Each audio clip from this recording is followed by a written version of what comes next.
Salam alaikum, Azulflaoun. Bonsoir, heureux de vous retrouver, mais je vous rassure tout de suite de vous retrouver pour 2 jours seulement.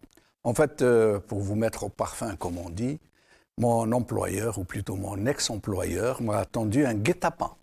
Il m'a invité pour participer avec mes amis ici présents avec moi à des émissions sur les 4 ans du Hirak. Il m'a demandé, mon employeur, ma rédaction, d'animer ces 2 émissions. Ils ont voulu rendre hommage aux vieux retraités et je n'ai pas pu dire non. Et donc, merci à l'administration de m'avoir permis d'être encore avec vous pour cette fois-ci. Et nous allons commencer tout de suite. Algérie, 4 années de Hirak, ou après 4 années de Hirak. Nous allons en parler et j'ai le plaisir, je vais commencer par les dames, de recevoir Hassan Haja Akrouf, militante politique, membre de l'ACDA. Hassan Haja, merci d'être avec nous. Merci à vous. Maître Zineb Tamen, avocate au barreau de Marseille, il me semble. Zineb Tamen, merci d'être avec nous. Bonsoir, c'est un honneur d'être avec vous, Jamel. Vous nous avez manqué ces derniers temps. Vous aviez complètement disparu, sans crier gare. Vous nous avez posé beaucoup de lapins. Et surtout, à l'occasion de l'anniversaire de 4 années de Hirak. On va en parler. Merci beaucoup. Alors, docteur Houssine Ait Mohand, médecin et néanmoins militant politique. Docteur Houssine Ait Mohand, merci d'être des nôtres. Merci beaucoup à vous surtout de revenir au moins 24-48 heures. Merci. Et que peut-être ce passage bref va vous donner peut-être l'occasion de changer d'avis, de rester un peu plus. Et c'est le médecin qui parle. Oui. Alors, Hassan Hirsch, docteur en économie, analyste politique et militant politique. Hassan Hirsch, merci d'être avec nous. Bonsoir Jamal. Bonsoir. Bonsoir à tous les invités, tous les téléspectateurs et tous les machinistes qui sont derrière. Absolument, nos amis de la régie. Je suis heureux que l'administration t'ait fait ce genre de guet-apens. Pour une fois, entre Algériens, on se fait un bon guet-apens. Merci beaucoup, voilà. Pour une fois. Voilà. Alors, après cette petit extrait musical, nous allons donc revenir au sujet.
Mes chers amis, j'aimerais que nous puissions parler aujourd'hui du Hirak, mais abattant qu'on peut, on essaye d'en parler comme quand on en parlait tout à l'heure, quand on était autour d'une tasse de café, pour essayer de comprendre d'abord la première question qui vient à l'esprit, si vous êtes d'accord, mais vous pouvez en poser vous-même si vous en voyez l'opportunité.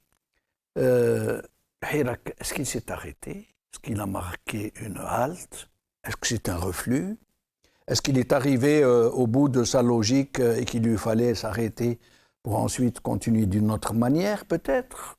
Votre avis, qui se lance?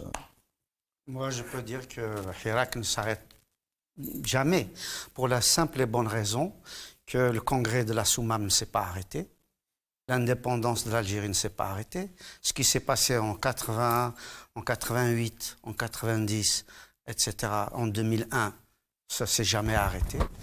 C'est-à-dire qu'il y a des événements qui sont des ancrages à la fois politiques, à la fois culturels et surtout émotionnelle, parce que nous sommes dans une société très émotive, et donc elle enregistre, pas seulement par la tête, mais aussi par tous les organes, tout ce qui se passe dans la société, les rapports de force, les rapports entre les acteurs, les rapports entre les hommes et les femmes, entre la société et les dirigeants, etc.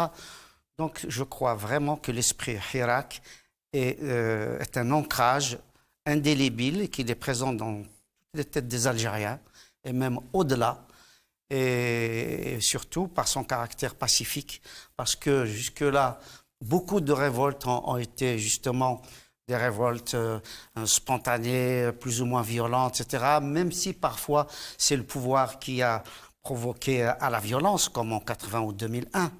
Mais le Hirak, on a vu que c'est l'ensemble des Algériens qui sont sortis pacifiquement. Je pense Est-ce qu'on peut vraiment dire que c'est l'ensemble des Algériens? Oui, parce que s'ils ne sont pas sortis dans la rue, ils sont représentés. Alors, ça n'existe pas dans l'histoire de l'humanité que tout un peuple, 40 millions ou 20 millions, etc., sortent dans la rue. Mais je crois que chaque famille est représentée dans la rue. Et de ce côté-là, on peut dire que tous les Algériens sont sortis. Et pourquoi, Hassan, que les premières semaines, nous étions arrivés de l'aveu même des pro-régimes à des millions, certains parlaient de 18 millions de manifestants. Oui. Mais ça allait en s'amoindrissant, c'était de moins en moins, jusqu'à arriver à quelques milliers. Pourquoi est-ce que c'était l'œuvre de la subversion, de la répression, de la lassitude Un phénomène comme celui-là, ça ne peut jamais être un seul faisceau d'explication. C'est forcément plusieurs faisceaux d'explication pour comprendre un mouvement de société. Et donc, il y a à la fois certains qui se sont retirés parce qu'ils ont estimé qu'on était dans le cap, et qu'ils n'avaient même pas besoin d'être dans la rue, et que le travail se faisait.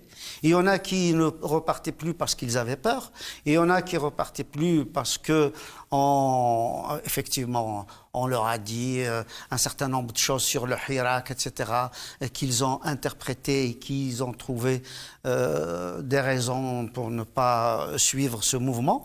Donc il y a plusieurs faisceaux, mais cela ne veut pas dire que c'est un abandon. Il y a imprégnation. C'est un mouvement qui agit par imprégnation, parce qu'on fait toujours de la politique, mais on fait très peu de psychologie. Mais un mouvement comme celui-ci, il a imprégné toutes les familles. Eh bien, on va essayer de savoir tout à l'heure s'il va revenir. Et de quelle manière il pourrait revenir. Oui. Et de quelle façon.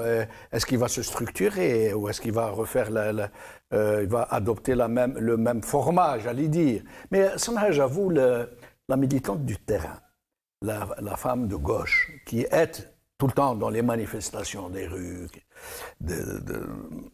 y compris ici en France, aux côtés des organisations progressistes, des organisations de gauche. Quelle est votre explication de ce reflux du Hirak, ou de cette station, ou on pourrait l'appeler comme on pourrait, mais ça veut dire, qu'est-ce qui explique que le Hirak ne soit plus dans la rue? Je pense qu'on ne mesure pas la répression qui s'abat sur le peuple algérien. Moi, je n'ai pas vécu l'époque de Boumedienne. J'étais jeune, donc on entendait parler, mais je ne l'ai pas vécu.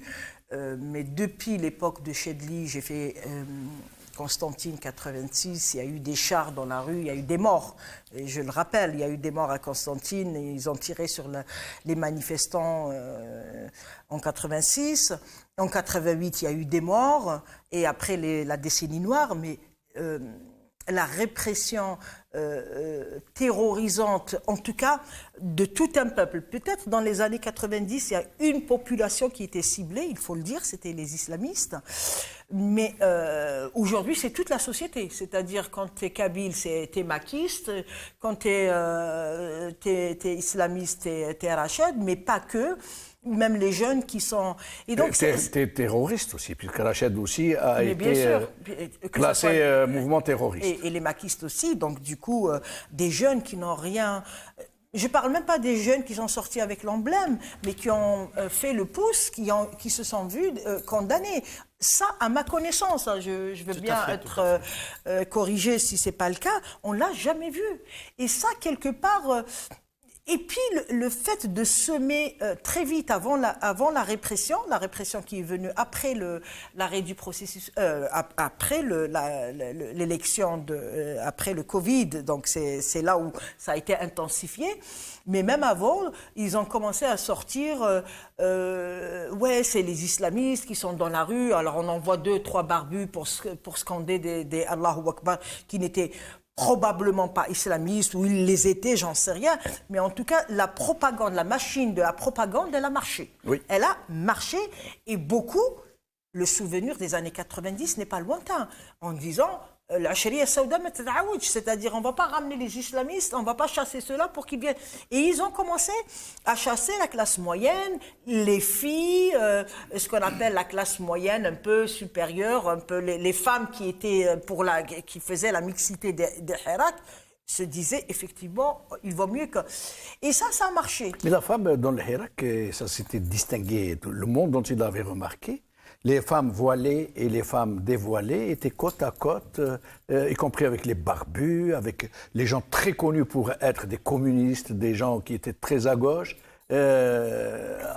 Pendant longtemps, ils n'ont pas réussi à diviser ces gens. Non. Comment sont-ils parvenus par la suite à créer cette forme de rupture? Ils ont commencé, rappelez-vous l'histoire du Hirak, au début, c'était les slogans par eux-mêmes, et puis à un moment donné, pardon, je ne me rappelle plus, c'était déjà à partir du mois d'avril, ils ont commencé à semer la zizanie, puis après Farmdan, de sortir ces slogans religieux, qui n'étaient pas au départ. Au départ, ils n'étaient pas là. Les Allahu Akbar, etc., ils sont sortis après. Donc c'est pour ça que je me dis, pour moi, ce n'est pas les islamistes de Rachid qui étaient sortis à ce moment-là. C'est de la subversion. Ah, moi, ça, je reste convaincu pour diviser le mouvement. Bah, après, je le dis, je n'ai pas fait d'enquête, je n'ai pas fait d'analyse, oui. mais ça se voit comme l'autre. C'est comme ce que vous venez d'évoquer, le drapeau amazigh, dont on va parler un peu, essayer d'expliquer un peu. Oui, tout à fait. Oui, sauf que je voulais juste rajouter un élément. Oui. C'est que ce que explique Selhadja à juste titre, c'est que cette répression-là s'est rajoutée à l'affaiblissement du Hirak par le Covid. Oui. Tout à fait, c'est important. Parce que si on ne prend pas... Vous pensez que le Covid a joué un vrai Un rôle? très grand évident. rôle. Oui, mais quand le Covid est passé, pourquoi, oui, mais les pourquoi gens, ils ne sont pas revenus? on a continué à avoir peur du Covid. Et donc, effectivement, les gens qui sont plutôt, justement, avertis par rapport à ces choses-là, nous avons un infectiologue avec nous. Et donc, nous-mêmes, d'ici, à partir de la France, on a dit, attention, ne sortez pas, restez chez vous, etc. Oui. Donc, après, ça s'est effiloché aussi, en partie, à cause de ça. Zineb? Oui, moi, je pense qu'une clarification du terme Hirak est nécessaire. Moi, je vois autour de moi... Zineb, Hirak. Oui. Zineb adore dire le Hirak. Non, c'est que je ne sais pas le dire. Zineb qui est surtout francophone. Oui, absolument, j'assume. Mais c'est pas mal comme... C'est pas de ma faute. C'est pas mal comme... mais je m'en plains pas. Comment dire, rapprochement. Je m'en plains pas d'être francophone. J'assume. Très bien. Bon, alors oui, je disais que moi j'ai besoin de rappeler un petit peu ce que c'est que le Hirak.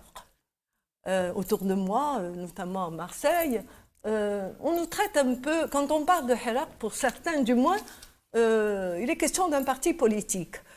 Alors je me donne un mal fou pour leur expliquer, et je pense que c'est le cas, que le Hirak n'a jamais été un parti politique. D'abord, c'est quelque chose qui a maturé. Il y a une maturation d'un certain nombre de mouvements précédents. Depuis 1962, il y a des luttes, que ce soit les associations de femmes, que ce soit les jeunes, etc. Et ce Hirak où toutes les couches de la population algérienne sont sortis dans la rue. Toute catégorie sociale absolument, confondue. Et beaucoup du de plus jeunes. riches aux plus pauvres. Absolument. Plus jeunes aux plus vieux, de la femme à l'homme. Surtout les jeunes, c'est dans une période où personnellement, et beaucoup d'entre nous, on ne peut pas le dénier, nous étions un peu désabusés, un peu humiliés. On disait, oui. Et moi, je sais que je jubilais. J'ai retrouvé, j'allais dire mes 20 ans, non, mais ma joie de vivre. Vous savez, j'arrivais à me projeter. Pourquoi les gens ont eu l'impression d'avoir recouvré leur dignité? Pourquoi les gens d'un certain âge, on les voyait dans les balcons pleurer à chaudes larmes? Parce que les hommes ne se retenaient pas de pleurer. Oui, je suis d'accord Qu'est-ce qui avait provoqué? Ils étaient en train de s'aplatir devant un système, hein, n'est-ce pas, prédateur, voleur, usurpateur, ça continue d'ailleurs, imposteur. Beaucoup de gens se retenaient parce qu'ils ne savaient pas à quel sein se vouer. Les partis politiques étaient inféodés, ils étaient liés aux partis, moyennant subvention, on connaît la chanson. Les journalistes, peu ou prou, également complices. Souvenez-vous, ils étaient hébergés là-bas vers la... Club des Pins. Au Club des Pins. Et la contrepartie, c'est quoi? Il y a toujours une contrepartie. J'en reviens au Hirak. Le Hirak, pour moi, c'est une façon de dire barakat. Barakat, on en a marre, on est humilié, on est opprimé, et on veut nous réapproprier notre pays. On veut nous réapproprier notre pays. Le mal vient de l'armée. L'armée ne doit pas faire de politique. Nous avons besoin de l'armée, mais elle reste dans la caserne. Et nous, on veut choisir nos représentants. On veut vivre dans un état de droit. Et c'était rien.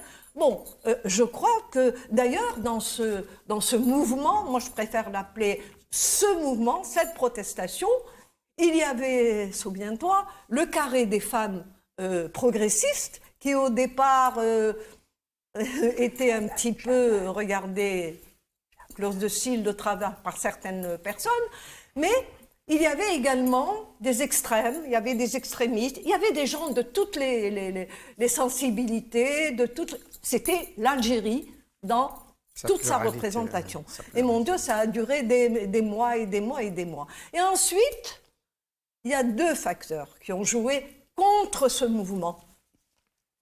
Il y a d'abord, effectivement, la Covid.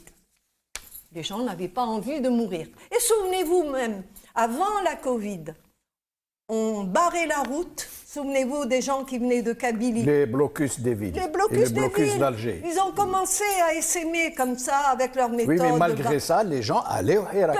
Ils allaient même par la mer en empruntant des chaloupes. Mais de Kabylie, ils venaient. Jamel, c'est toujours les mêmes. Ils venaient de Kabylie. Les gens d'Oran. Pas seulement de Kabylie, d'Oran. D'Oran, je suis d'accord. Oui, de Annaba, de Constantine. Mais quand on te barre la route... Borj, qui était devenu un pôle. Tout à fait. Mais quand on te barre la route, ça s'essouffle un peu. Et oui. Alors, ensuite, je termine. Ensuite, il y a eu la Covid. Il y a eu la Covid. Et pour couronner le tout, et je ne vous apprends rien, il y a eu le contexte géopolitique international. Il y a eu l'Ukraine, il y a le pétrole, il y a le gaz, il y a M. Macron. Il y a de l'argent qui rentrait dans les caisses. Il y a M. Macron qui débarque en Algérie, qui s'assoit avec les généraux, qui négocie avec eux. Et voilà un peu ce que c'est que le Hirak. Par la suite, on reprendra. Alors, docteur Aït Mohamed, vous, l'infectiologue, mais aussi le politicien très branché qui suivait l'actualité algérienne, on en parle souvent, vous et moi. Est-ce que réellement la Covid ou le Covid a joué un rôle vraiment aussi déterminant qu'on le dit dans cette halte ou dans ce reflux du Hirak? Moi, je pense que la Covid était le précurseur de ce ralentissement. Je ne dirais pas halte, parce que vivra bien qui verra plus tard. Les choses vont revenir à leur truc.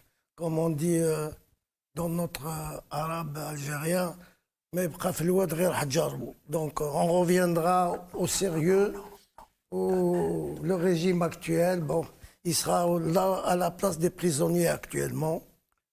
Des gens qui sont pratiquement, tout à l'heure, Idir Nougan m'avait rectifié la raison, qu'il y avait une quarantaine ou une cinquantaine de gens qui sont même condamnés à mort pour autres, mais la majorité des gens, les jeunes surtout, actuellement en prison, que ce soit dans l'Est, l'Ouest ou Koléa ou le Harash, sont tous des gens qui défendent, qui ont dit au moins des paroles du Hirak.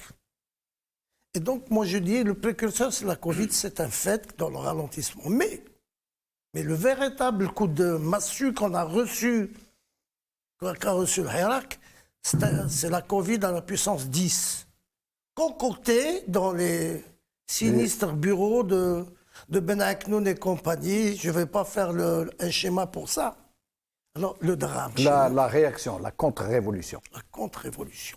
Moi, ce que je voulais vous dire, c'est que la réussite du Hirak,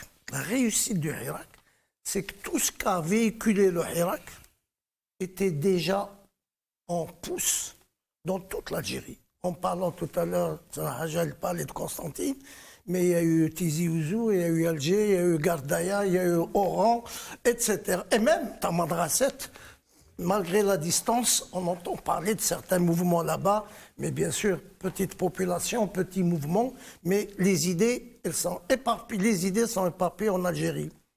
Alors, ce qui se passe, c'est que pendant le Covid, l'État algérien pousse ce qu'il en est, parce que l'État algérien, c'est qui? On ne sait pas. Moi, personnellement, de mon jeune âge, je connaissais pratiquement, ce que je disais, toute la liste des ministres qui, nous, ne connaissaient pas. Actuellement, vous posez la question à n'importe qui dans la rue, dans n'importe quel point d'Algérie. Et avant, les ministres, ils avaient de l'importance, de la stature, Ouais. on les respectait, on avec le était content respect de que leur je leur avoir dois serré à la ceux de main. maintenant, ils sont moins bêtes que Maintenant, ceux un de ministre, maintenant. c'est 3 fois rien. Hein, c'est... Alors, Je voudrais ajouter un point. je termine avant, Oui. excusez-moi. Oui, non.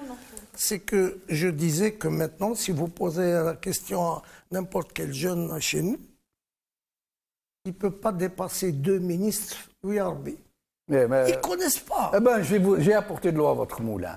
Moi, journaliste, Moi, c'est pareil. je ne connais pas les noms des ministres. Ah non, moi non plus. Je vous jure que je ne connais même pas le nom du Premier Ah ministre. mais non, mais Je crois Ben Abdelrahman. Voilà. chose comme ça, Voilà. ouais, Alors, ce qui est pire, c'est que on connaissait même le ministre de Habous, le ministre Ah des oui, Sports, oui. qui pèsent pas beaucoup, mais on les Et connaissait. vous vous rappelez, tout à l'heure, on en parlait dans notre jeunesse avant, les blagues politiques. Alors, je vais vous poser quelques questions. On plaisantait, hein, les ministres. Et... Comment on appelait le ministre de l'Industrie légère? Abou. Parce que c'était la mode Abou. Abou Riyad, Abouchon, je crois. Abouchoun. Abouchoun. Ministre de l'Industrie lourde? Aboulon. Aboulon. C'est ça. Ministre du Sport? À bout de souffle. Ministre de la Guerre? À bout portant. Abou Porte. Pour la planification, Abou Bri. Abou Bri. Et le ministre des Habous, Ad-Din? Abou Rab. Abou Rab. Oui, c'est ça. Alors, On rigolait je peux- bien. oui. Allez-y. Je voudrais juste ajouter un point. Tu m'as un peu interrompu. J'avais donné 2 raisons peu ou prou valables, hein, j'en sais rien. La 3e raison est la répression féroce, qui continue d'ailleurs. Oui. Qui continue. Et l'article 87 bis, vous vous rendez compte de l'horreur? On peut faire un C'est terroriste horrible. de n'importe C'est qui oui, ose n'importe- revendiquer ses Tu m'as droits. regardé de travail, tu es un terroriste, Jamel. Alors, une question Comme ça. que tout le monde se pose. Tout le monde se pose cette question.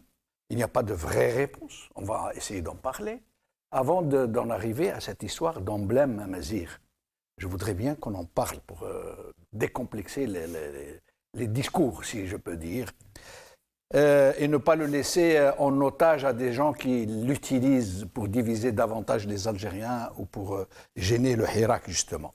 Alors, la question que tout le monde se pose est que le plus grand problème du pays, le plus grand, le plus tragique, c'est celui des Harraga.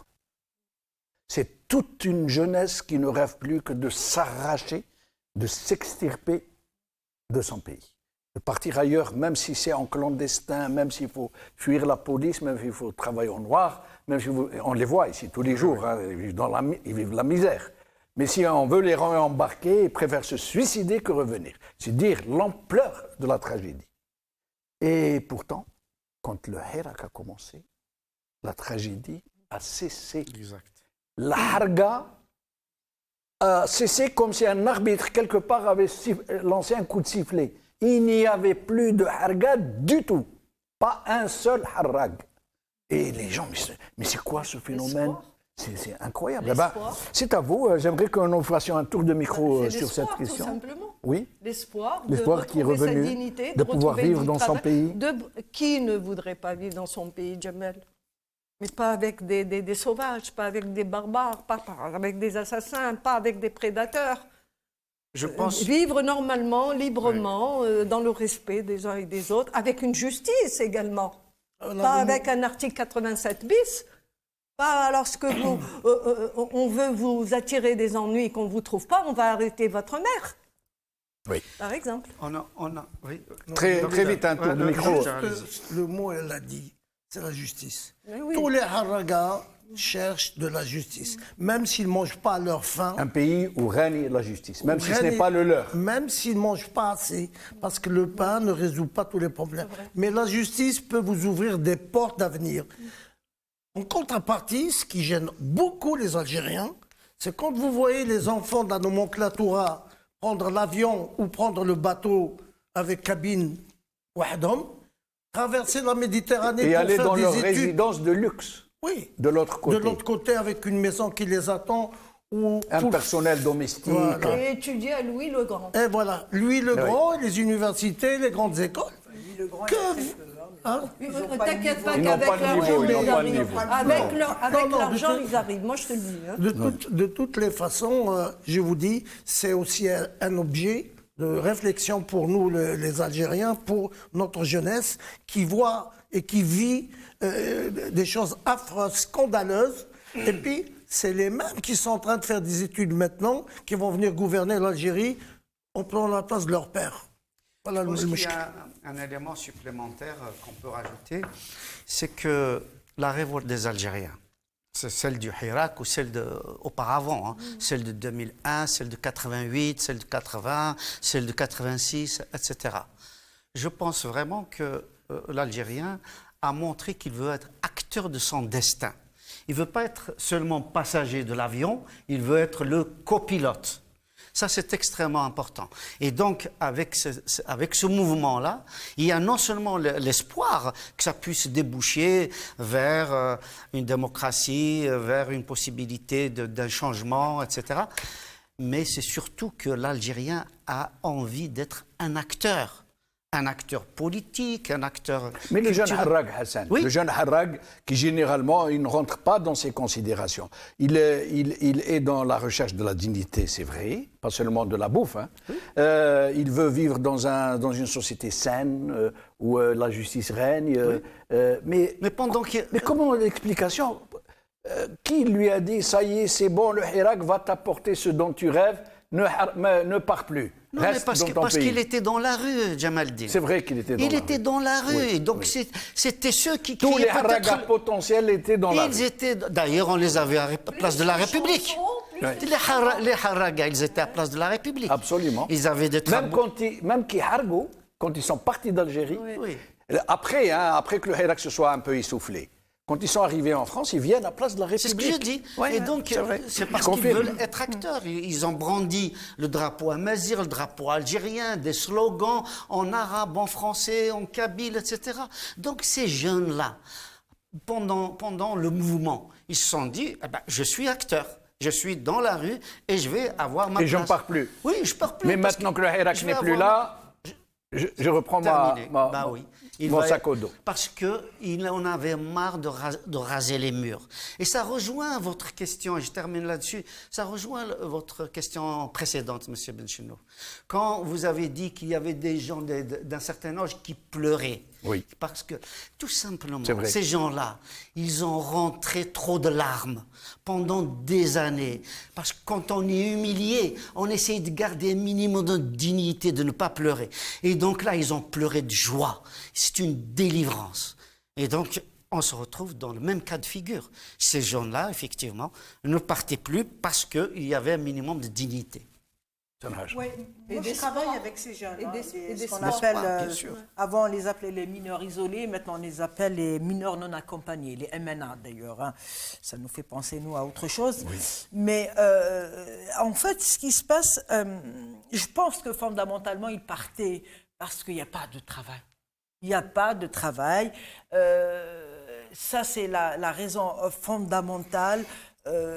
c'est d'abord la misère qui a poussé beaucoup. Je parle des jeunes qui prennent les petits bateaux. Hein, je parle pas. Moi, je connais des bourgeois qui avaient des commerces, mais alors vous pouvez pas vous imaginer. Non, moi, je parle pas de cette catégorie. Qui sont partis harag. Non, mais bien sûr. Moi, je parle de la catégorie. Ils avaient du travail. Il y a même des médecins. Je il y a trouve même que des vous avez ingénieurs. raison, c'est vrai. Non, Dans les haragas, il n'y avait pas que des gens qui étaient dans la misère. Hein, j'y crois pas. Moi, je parle de cette catégorie sociale qui avait des problèmes. Bien sûr, après, par la suite, on a vu, il y a un mal-être. Il y a un mal-être des gens, même quand ils ont de l'argent, ils n'ont pas où le dépenser, où sortir, les frontières sont fermées. Il y a un mal-être dans la société, bien avant le Hirak. C'est pour ça qu'il y a eu des millions de gens dans la rue. C'est pas seulement pour que Bouteflika parte. D'ailleurs, quand Bouteflika est parti, les gens continuaient à sortir de plus belle. Oui, mais c'est juste pour rapporter de l'eau au moulin de Hassan. Il y avait de tout dans les Hirak. Par exemple, cette fameuse chanteuse de rail très connue qui avait entrepris la traversée avec ses enfants. Oui, c'est ce que je dis. Non, mais moi, je parlais pas. Bien sûr, dans ceux qui partent, c'est une majorité de jeunes qui n'ont pas de travail. Absolument. Qui ont fait maintenant. Personnellement, pendant le Hirak, ça leur a pas donné du travail pendant le Hirak. Mais ils partaient pas. Il y avait de l'espoir. Justement, c'est à ça que je voulais revenir, c'est qu'il y avait à un moment donné, le Hirak a rendu l'espoir aux Algériens, leur dignité et de l'espoir. Moi, je partais tous les mois à Alger. J'ai envie de dire Alger qui était morose, qui était triste. La lumière, la luminosité d'Alger des années 70 est revenue. Les gens se parlent dans la rue, notamment le vendredi. D'ailleurs, même le ciel s'est réjoui. Mais sérieux, c'est-à-dire il y a eu quelque chose de... On le voit dans nos familles, je ne sais pas vous, mais en tout cas moi, dans ma famille, il y a des jeunes, des neveux, des nièces, des cousins. Jamais j'aurais pensé un jour qu'ils militeraient ou ils sortiraient dans la rue. Et ils étaient dans la rue. Ils étaient dans la rue, c'est... ماشي 7 سنين بركات لا تاع 60 سنة بركات. On n'est plus dans 7 سنين بركات, 60 سنة بركات. Et ça, pour répondre à la question, c'est l'espoir qui est revenu. Le Hirak est revenu avec l'espoir. On revient à la boucle, on a commencé par l'espoir, on revient à l'espoir. Complètement. Quelque chose? Oui, moi je voulais dire aussi, pour revenir exactement à ce que vous dites, j'adhère totalement, c'est que les jeunes, on se disait comment se fait-il qu'ils ont rejoint en masse, etc., le Hirak.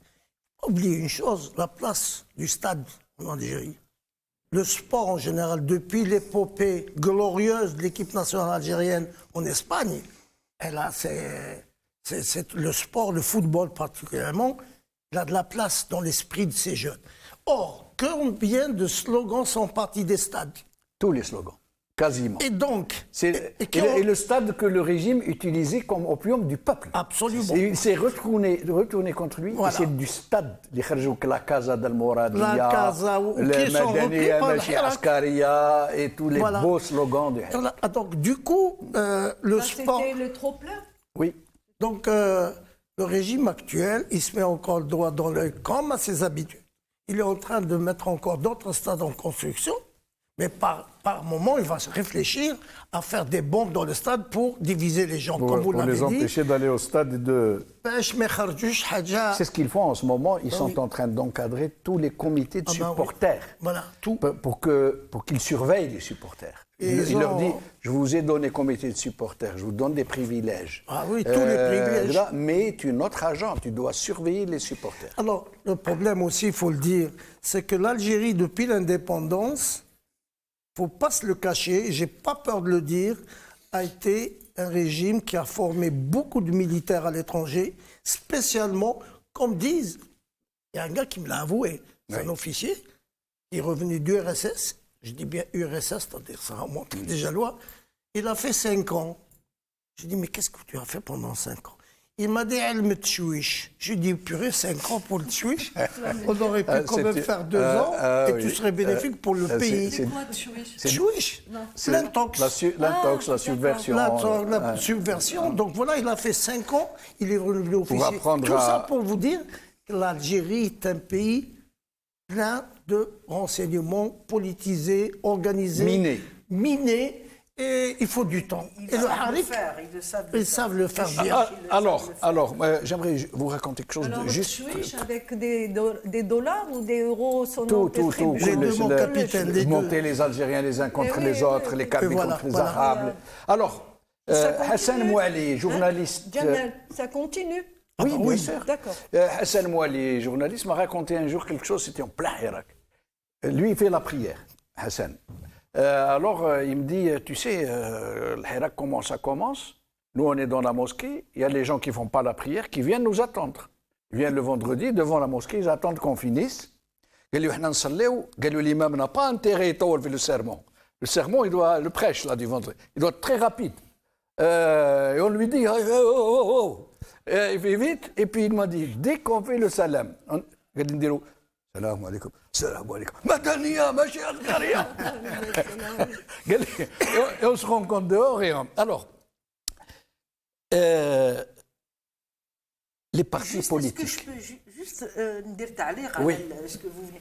C'est-à-dire ce que vous venez de dire, le Hirak a donné une possibilité d'aller vers une sécularisation. C'est-à-dire des gens, les salléou, ou yaqblou l'kharin ma ysalléouch. C'est quelque chose d'extraordinaire. C'est-à-dire, Jamel, tu l'as dit comme ça, Oui. mais pour moi, c'est Il y a quelque quelque chose chose dedans. d'important qui Oui, se joue. oui, C'est-à-dire, si on était resté Oui, sur il y sa avait un lancée, souffle, hein. parce qu'il y a, Il y avait un à un souffle. moment donné, effectivement, C'est une bonne remarque. il y a eu une tellement de religiosité de Ta'mat Saleh, C'était paralysant. Et puis même à dire à l'imam, fais vite, hein, il y a l'action politique qui nous attend. C'est extraordinaire. Et à mon avis, qu'est-ce qui ne s'est pas joué dans la tête des décideurs de se dire... Les décideurs, parce que ceux qui disent les islamistes, qui créent aux islamistes, ils voudront tout, sauf que la société algérienne devienne laïque, sécularisée, etc. Et avec ce comportement, on serait arrivé. On serait arrivé avec ce comportement en douceur, et dans pédagogique. l'osmose. Quand on voit des femmes dans la rue, بلا الحجاب ولا بالحجاب اي دي فام بلا الحجاب في الطريق يعيطوا ورجال بالقندوره انا صرات لي واحد يقول لي يا مدام تي عندك لي سلوغون جيبينا راجل فريمون داير بريس داير الكحول في عينيه il me demandait à moi de lancer c'est ça une excellente franchement j'ai envie d'appuyer ça parce qu'on voyait bien effectivement la séparation la religion c'était dans la mosquée la politique c'était dans la rue et on allait vers quelque c'est très important. Vous allez les uns vers les autres. Absolument. Le Hirak allait nous emmener C'était vers une séparation. Alors, une question très cruciale, très délicate. J'ai vraiment réfléchi avant de la poser, on en a parlé tout à l'heure, Hassan, parce qu'elle est hautement polémique et que le régime s'en sert pour diviser les Algériens. C'est ça. Beaucoup de gens, aujourd'hui, disent que le drapeau amazigh, l'emblème amazigh, qui est un emblème de revendication culturelle, identitaire, qui déploie notre identité matricielle. Moi, je ne suis pas du genre de gens qui disent qu'il n'y a pas d'Arabes dans ce pays. Il y a des Arabes dans ce pays. Mais ce n'est pas l'occasion d'en parler. Mais la majorité de la population... Il y a des Algériens, Jamel. Voilà, des Algériens. Arabes, on n'en sait mais la rien. majorité de la population, Des Algériens. l'identité matricielle d'où elle est tirée est berbère. Et donc, ils ont trouvé ce moyen d'exprimer leur identité, non pas algérienne, mais maghrébine ou nord-africaine, comme disent certains. Et le pouvoir s'est vite servi du drapeau amazigh pour diviser les Algériens. Tout de suite, il a dit « Ah, vous voyez, ce n'est pas un Hirak du peuple algérien, c'est un Hirak des Kabyles. C'est les Kabyles qui veulent... Hab al-Farcheta, comme disait Naïma Saleh, entre autres. Alors, le comble, c'est que Gaït Saleh s'en est servi. Les services de sécurité s'en sont servis. On a même entendu parler d'une histoire à Bjaïa de gens qui ont trouvé des cartons de drapeaux emballés, pliés, tout neufs, qui n'ont jamais servi. Ils ont trouvé petit matin. Avant, ils posaient des cailloux pour que les gens lancent des prières. Mais là, les gens ont trouvé des drapeaux amazigh. Parce que le régime a compris qu'avec ça, il pouvait diviser les Algériens. Alors moi, la question que je pose, Hassan, je commence par vous. Est-ce que les hirakistes amazirs, d'une façon générale, où qu'ils se trouvent, pas seulement en Kabylie, est-ce qu'ils n'auraient pas pu faire l'économie de laisser le drapeau amazigh pour après. On se débarrasse d'abord de ce régime, on se met tous d'accord entre nous, on fait accepter notre drapeau amazigh comme étant légitime, non pas seulement pour les Algériens, pour toute l'Afrique du Nord, et on continue, on ne donne pas le bâton pour nous battre. À votre avis, et j'espère que les téléspectateurs qui m'entendent ne se leurrent pas, ne se trompent pas, ne se méprennent pas sur mes propos. Nous voulons tous seulement comprendre ce qui s'est passé. Non, c'est une question intéressante et légitime. D'abord, je pense qu'il faut rappeler aux téléspectateurs que le drapeau amazigh est né en fait dans la bataille de 1871. On le voit d'ailleurs dans les tableaux, j'ai oublié le peintre là qui l'avait dessiné, et qu'il avait dessiné Fadman Soumer et Boubrla, qui portaient justement ce drapeau-là déjà à l'époque. Voilà. Après l'Académie berbère... Le même, Hassan? Oui, absolument le même. Absolument. Ah oui, absolument. D'accord. Bleu, vert, jaune. D'accord. Oui, il est... Maintenant, on peut même le trouver sur Internet, parce qu'en fait, on l'a vu lors... Et il n'y aurait pas eu manipulation, montage? Non, il est à la présidence. D'accord. Il est à la présidence, et il y a le nom de... On peut le trouver tout de suite dans le... Très intéressant. Sauf que l'Académie berbère a rajouté le Z en rouge là. D'accord. Voilà, oui. Qui signifie à la fois un signe amazigh, l'homme amazigh, et en rouge qui est aussi le sang des combats. Donc ça c'est très important de le dire aux téléspectateurs, que ça ne date pas des années 70 ou des années 75 ou 80, il date de 1871. Et on le voit dans un tableau qui a été peint par un peintre français de l'époque. Un orientaliste, généralement. Voilà, oui. Une scène où il y avait Fadman Soumer et Boubrla. Voilà. Donc ça, c'est très important, ça fait partie de l'histoire algérienne. Deuxième point. Ce serait intéressant à creuser. Oui. Très intéressant. Ah oui, non, vous mais nous je pouvais apprenez même quelque vous chose le trouver sur d'absolument... Internet. Oui. D'accord. C'est un nom un peu compliqué. Le deuxième point. Le deuxième point, c'est que Gaïd Salah se serait servi d'autre chose. Comme Boumediene s'est servi de la JSK.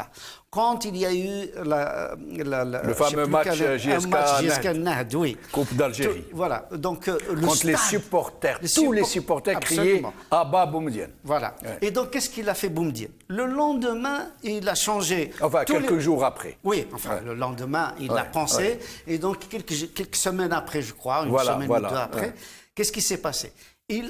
À cause des supporters de la JSK, il a changé le nom de tous les clubs d'Algérie. Tous les clubs. Tous les clubs d'Algérie. Jeunesse mécanique, jeunesse électronique. JSK est devenu Jam'iyat Sari'i Kawakibi. On était dans les étoiles. Il nous a mis dans les étoiles, carrément. Deuxième épisode, Chadli, il a fait la même chose. C'est comment utiliser la division Kabylie et le reste du pays, etc. Il a aussi pris la JSK, parce qu'elle était revenue quand même à son ancien nom, jeunesse sportive de Kabylie. Comme tous les autres clubs, d'ailleurs. C'est ça. Ouais. Chadli, c'était pareil, il était contesté par la Kabylie. La JSK y était pour beaucoup, les chanteurs aussi. Et donc, dans les stades, on criait encore contre Chadli. Il a changé à nouveau le nom de JSK en changeant tous les noms des clubs d'Algérie, en les rattachant à des entreprises nationales. Oui, le drapeau, je termine juste là. Donc, le régime trouvera toujours le moyen... C'est devenu jeunesse électronique de Tizi Jet. Oui. D'ailleurs, le génie populaire a traduit Jugurtha, existe toujours. Oui, oui. Donc, moi, je pense que s'il n'y avait pas le drapeau amazigh, Gaïd Salah aurait trouvé quand même quelque chose d'autre. Peut-être qu'il aurait trouvé cette JSK là ou autre chose. Donc, au contraire, pourquoi il a fait ça? Il a peur qu'il y ait une jonction. Il y a eu jonction. Il y a eu jonction. Dans toutes les régions d'Algérie, ils ont compris. Je me rappelle à Oran. Mais bien sûr. Et en Kabylie, au Harna, voilà. Et on voyait le drapeau amazigh soulevé par des non-kabyles, par des non-berbérophones. Absolument. Et il était partout. Et donc, ça a fait peur. Et c'est vrai que pendant le Hirak, même porté à Oran, à Annaba, personne n'est allé voir ce qu'il portait, leur dire enlevez-moi ça. C'est tout les gens acceptaient. Qu'il portait. Donc c'est le régime qui a manipulé. Absolument.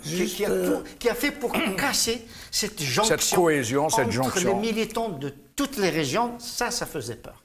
Juste pour une petite précision, Hassan a bien dit les choses. Le l'emblème amazigh, le drapeau amazigh, on peut l'appeler comme on dit, Tamazra. Tamazra, c'est un peu l'Afrique du Nord. Le jaune, le vert et le bleu, le jaune, c'est un peu le désert. Le bleu, c'est la mer. Et le vert au milieu, c'est la verdure d'Algérie. Oui. Et ça part de toute l'Algérie, ni Kabylie, ni rien du tout. La deuxième chose, l'emblème qu'il y a au milieu en rouge. Oui. Alors, nous ne sommes pas en 1970. Je peux prendre les couvertures et les poteries de ma grand-mère, de mon arrière-grand-mère. Oui, oui, ça Elles existe. existaient. Il y a même des tatouages Les très tatouages anciens. ici. Chaouia, on a des tatouages Chaouia, comme qui ça, ont beaucoup là, de dans le tatouages. menton. On le trouve. Oui. Alors, les gens qui nous inventent encore des idées sécessionnistes, rétrogrades, mais quand on va aux États-Unis et certains pays dans le monde, quand ils manifestent pour une cause nationale, il y en a des dizaines et des dizaines d'emblèmes. Le drapeau Et des États. Des États, Des États. pas d'États, de sectes, de je sais pas quoi, mais ils se considèrent tous américains. Ben, les Kabyles ou bien les non-Kabyles qui veulent le porter, ils le porteront tant qu'ils se sentent bien algériens, aimant ce pays, point à la ligne. Dernier mot pour Gaïd Salah. Quand il a interdit méchamment dans ses discours l'emblème kabyle, il y a eu des manifestations en Algérie avec une grande pancarte, etc., je sais pas quoi, avec la photo de Gaïd Salah. Très bien. Les gens l'ont vu. Alors, Zineb et Senhaja, et après on va passer à un sujet très intéressant. Rapidement. Ce sera celui de maintenant et qu'est-ce qu'il va falloir Ouais, faire. je voudrais rapidement, juste, rapidement, hein, je vais Oui, juste. d'accord. Moi, je pense qu'ils ont voulu jouer la carte de la division. Ça a marché dans certains. Ça a marché, ça a marché. Faut dire On la peut pas vérité. se cacher de On ne peut pas Ouais. le nier. C'est pour ça qu'il m'a bien les regarder. C'est important qu'on dise les choses. C'est que c'est faux. C'est faux. C'est pas ici en France. Moi, je vois dans les manifs, je suis beaucoup dans les manifs pour la retraite, hein, et je vois beaucoup des gens qui viennent de Bretagne avec l'emblème breton.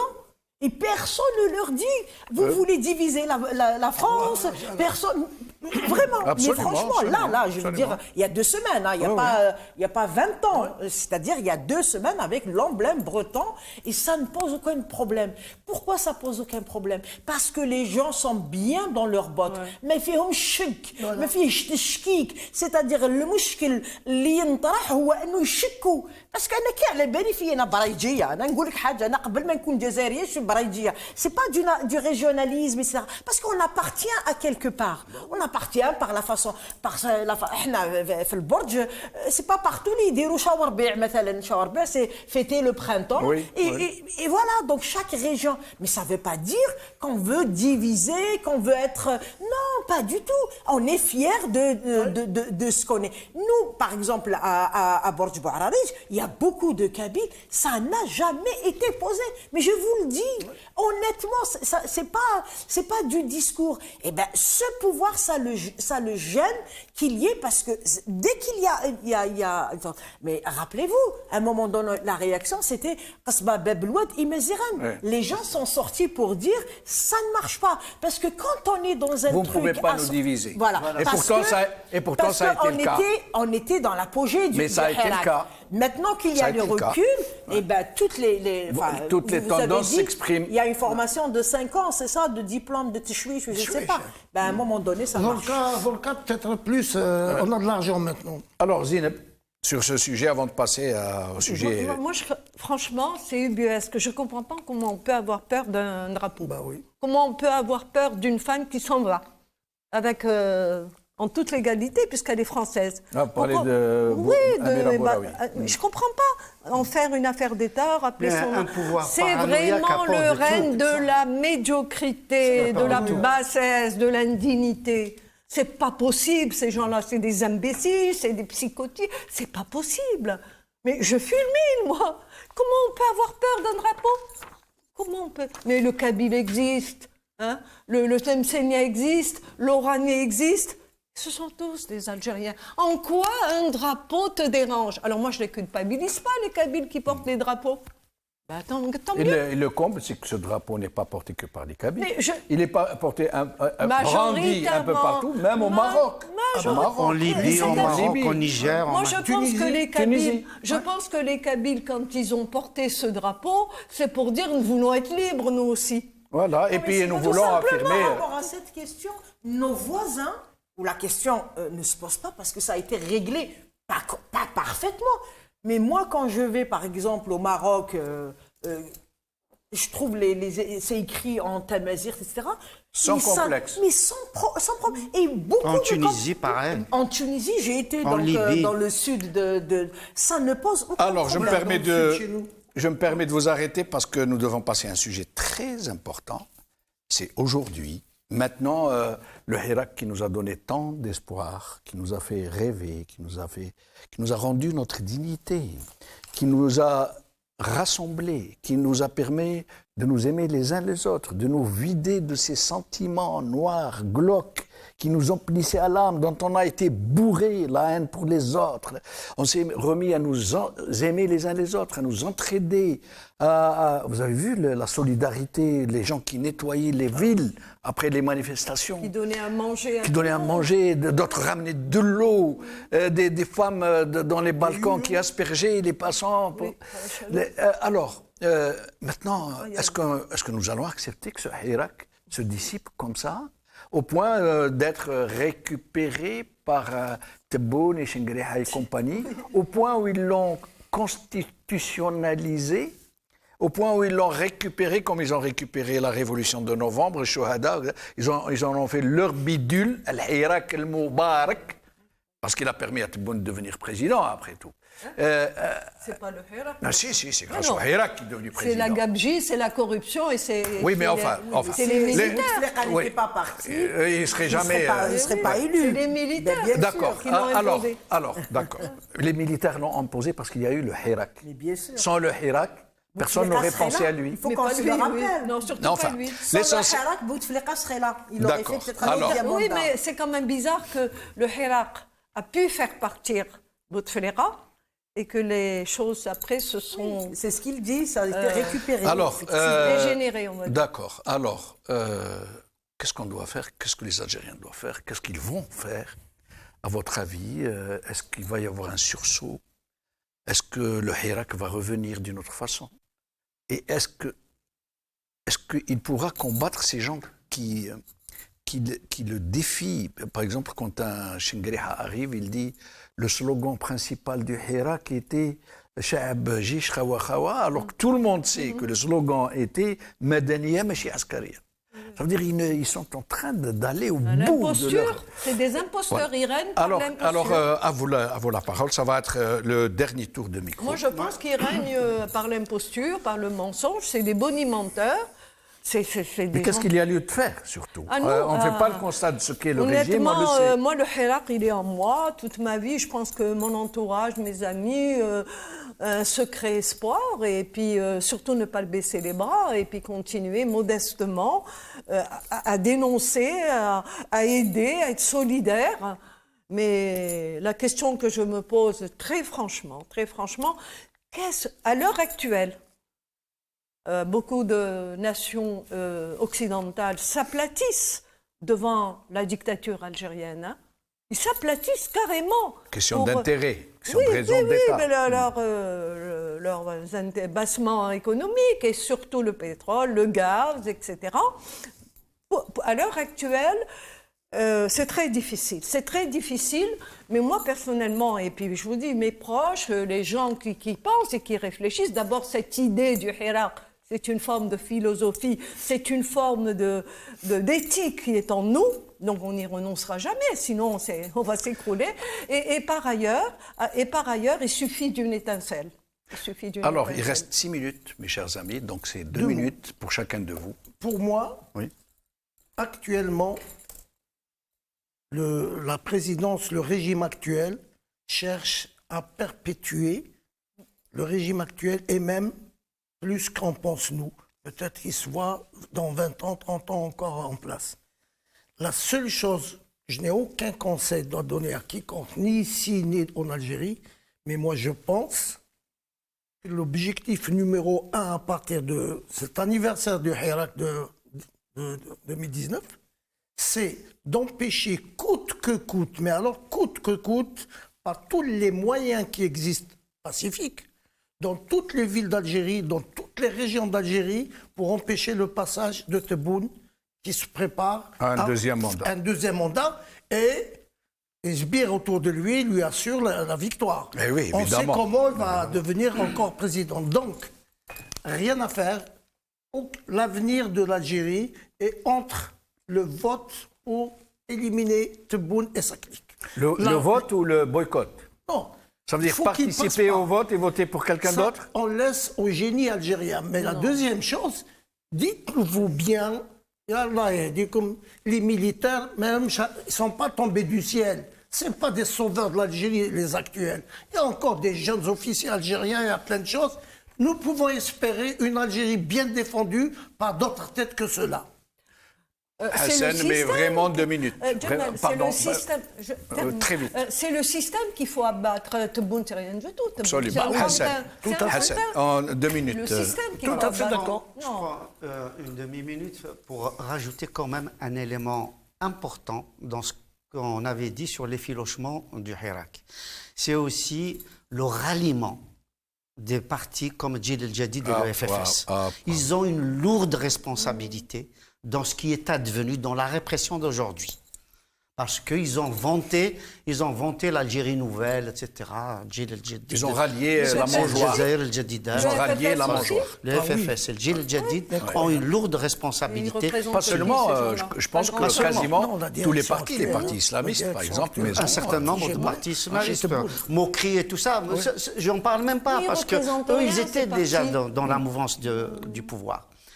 Ça, c'est le premier élément. Deuxième élément, c'est que l'Algérie n'est pas un pays isolé. Il n'y a pas le monde et puis l'Algérie. Ce n'est pas une planète à part.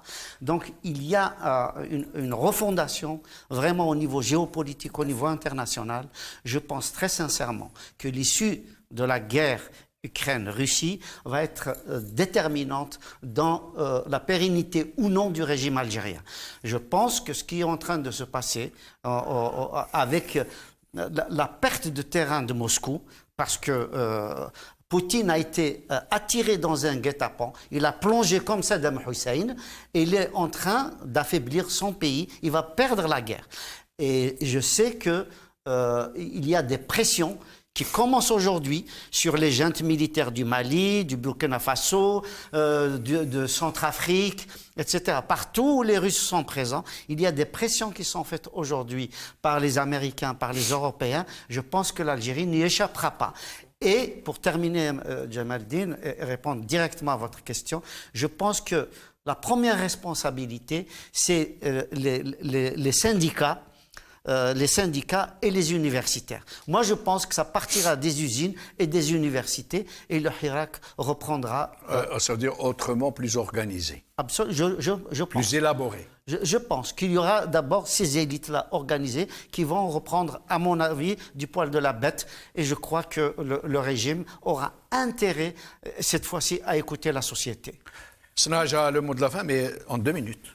Rapidement, Sur ce d'ailleurs, point, sur ouais. ce point, il y a une grève qui est appelée mardi par les syndicats autonomes en Algérie. Donc, normalement, il y a une grève qui est appelée au niveau, pour des raisons, des questions sociales, hein, pas relancer le Hirak. Oui, oui. Mais le Hirak, c'est une question de rejeter ce qui est imposé. Donc, on s'inscrit dans ce... je ne vais pas redire, c'est exactement, d'ailleurs, je l'ai noté ce que Halash vient de dire. On n'est pas isolé. On n'a qu'à voir nos voisins en Tunisie. Moi, je pense qu'on est sur les traces de l'Égypte, de faire un peu comme ce qui se passe en Égypte, c'est-à-dire le militaire et vous savez, en Égypte, ce qui se passe, c'est des milliers de prisonniers. Ah oui, C'est des milliers et des de milliers prisonniers. de gens qui ont été tués. Le problème, c'est que leurs alliés, comme nous, ils accusent dans la diaspora, c'est le Bertouzzaï, etc. Mais non, c'est eux, ils ont leurs alliés ici qui ferment les yeux, qui les soutiennent dans le silence le plus total. Alors, qu'est-ce qu'on fait? Parce que c'est quand même important. c'est important, de dire que ceux qui continuent à lutter, c'est difficile en Algérie, c'est très difficile. Nous serons leur porte-voix parce que nous y croyons. La diaspora. La diaspora, nous serons leur porte-voix. C'est important parce que il faudrait qu'on continue à y croire, qu'on arrête avec les divisions, le hirak, ou كل واحد راح يجيب يحبوا يديو, etc. الحراك هذا أنا personnellement je ne veux être ni ministre ni rien du tout. Je veux العدالة الاجتماعية في البلاد نتاعي. هذا ما ولا دخلت ولا درت ministre راني نقول لكم أروحوا شنقوني. C'est pas, ça m'intéresse pas sur un plan personnel. Ce qui nous intéresse, c'est sur l'intérêt du pays. Et l'intérêt du pays, c'est continuer de ne pas croire ce que racontent des journalistes sont en prison, on les accuse de khabardjia. Ça, c'est pas possible que le citoyen l'accepte aujourd'hui. Il faudrait que le citoyen comprenne que le pouvoir manipule, il donne de fausses informations. Depuis quand il y a un monsieur qui s'appelle monsieur je ne sais pas quoi, qui est au Canada, j'ai oublié son nom, qui donne des informations et on le croit, c'est le dirigeant de l'Algérie. C'est honteux. Il n'y a pas de ligne diplomatique, on l'a vu. Ce pouvoir, il est fragilisé. Il est tellement fragilisé qu'on a l'impression qu'il comme si qu'ils se disputent avec leurs voisins. On a vu dans ces histoires. Et il faudrait que les gens continuent à croire. Nous sommes le Hirak, nous ne sommes pas parfaits, nous sommes divergents, nous ne sommes pas complètement sur la même ligne. Et moi, il y a plein de gens avec qui je diverge, rien qu'autour de cette table. Mais ce qui est sûr, nous voulons l'intérêt de notre pays. Et ça, il faut nous faire confiance. Sanaja Akrouf, merci beaucoup. Zine Tamen, merci beaucoup. Docteur Hussein Mohand, merci beaucoup. Hassan Hirsch, merci beaucoup. Merci à vous, chers amis, d'avoir suivi cette émission. Deuxième partie dans quelques instants avec d'autres invités. À tout de suite.